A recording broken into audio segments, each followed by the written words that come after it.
students, welcome back. As part of our lesson in poetry, I will now be explaining to you foot, meter, and rhythm. Before I proceed with the lecture, let me start with this. How do you define stress? Stress often refers to our feeling of exhaustion when we engage in things which are beyond what we can handle. But in language, stress is the emphasis that may be given to certain syllables in a word or to certain words in a phrase or sentence. How do you identify the stress syllable in a word? If a word has two or more syllables, you don't pronounce all of them the same way. There is always one stressed syllable. For example, the word philosophy has four syllables. Phi, la, sa, fi. Which do you think is the stressed one? For us to be able to identify which syllable is stressed, all we have to do is to pronounce it correctly and tell which one is pronounced stronger. Philosophy. Philosophy. The stressed syllable is the second one. Easy, right? How about this word? Medicine. It has three syllables. Me, de, sin. Medicine. The stressed syllable is the first one. How about this word? Metamorphosis. It has five syllables. Me, ta, mor, pho, sis. Which is the stressed syllable? Metamorphosis. Metamorphosis. It is the third one, right? Now, what if a word has only one syllable? Remember that a word with only one syllable has no identified stress because the emphasis varies on how it is used in a phrase or sentence. So how does stress relate to these concepts? Foot, meter, and rhythm are discussed side by side because one cannot exist without the others. Let us start by defining each terms. Meter is the measurement of stressed and unstressed syllables in a poetic line, while foot is one unit of meter.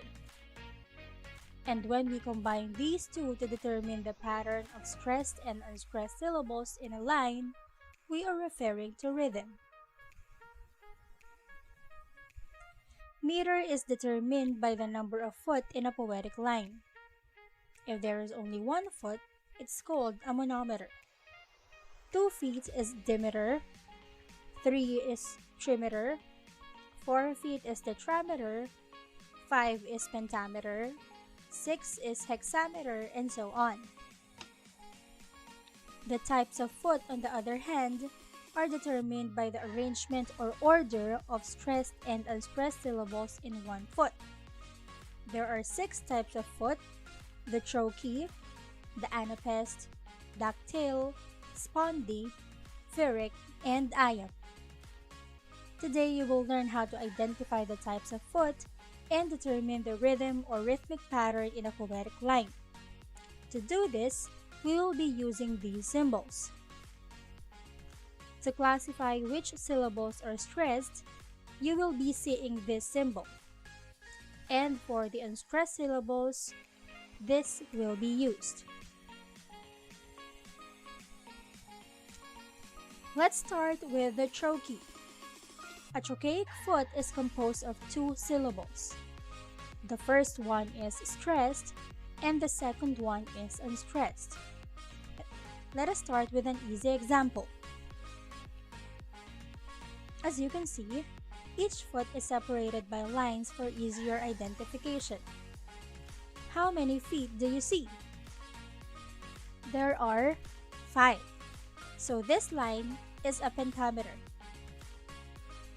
Each foot is composed of the same word, which has 2 syllables, in which the first is stressed and the second one is unstressed. Never. Never is an example of a trochaic foot. And since all 5 feet have the same word, the same stress-unstressed pattern is repeated. So if this poetic line is composed of 5 trochaic feet, therefore its rhythm or rhythmic pattern is called a trochaic pentameter. Clear? Now let us have another example. This line is quite longer than the first one, so I want you to count how many feet are there. There are 8 feet. So this line is an octameter. Same as the first one, each foot in this poetic line is composed of a trochee. So this shall be read as, "In the spring a young man's fancy lightly turns to thoughts of love." In this example, notice that the third foot is not a trochee because both syllables are stressed. And also, the last foot only has one syllable. But in spite of these, this is generally trochaic because trochees are more dominant than the other foot. The next type of foot is a spondy. A spondaic foot also has 2 syllables and both of them are stressed. But unlike the trochee, spondies never appear as a dominant foot in a line. They appear in isolation. Try to identify the spondies in these lines. All whom war, death, age, agues, tyrannies, despair, law, chance hath slain, and you whose eyes shall behold God.